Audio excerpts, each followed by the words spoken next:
তা আজকে আমার ভাইয়ের স্কুলে চিলড্রেন্স ডে ছিল, তো দেখি ও আজকে গিয়েছিল, একদম ইউনিফর্ম পরে যায়নি, একটা জিন্স পরে হেভি পরে গিয়েছিল, একটা ড্রেস পরে গেছিলো। কিন্তু এই টাইমে আমি ঘুমাচ্ছিলাম বলে ওর আমি কোনো ভিডিও ক্যাপচার করতে পারিনি। বাট এখনও এলো, দেখি ওদের স্কুলে কী কী হয়েছে ওকে আমি জিজ্ঞেস করি। কিরে তোদের স্কুলে আজকে কি হয়েছে? তো নাচ হচ্ছে আর গান হচ্ছে। নাচ হয়েছে আর গান হয়েছে। আর কি কি খেতে দিয়েছিল? সিঙ্গালা দিন ছিল, চকলেট দিন ছিল, কেক দিন ছিল।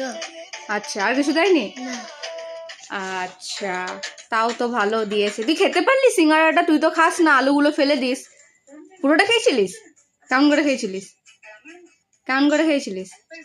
আচ্ছা, আলু তো পুরো খেয়েছি, হ্যাঁ। জল খেয়ে নিচ্ছি। মানে জল খেয়ে খেয়ে? না, আলু তো পুরো খেয়েছি, তারপরে জল। আচ্ছা আচ্ছা, ও এমনিতে তো খাবার খায় না, জল দিয়ে দিয়ে গিলে গিলে খায়, বাট ও যে একা খেয়েছে এটাই অনেক।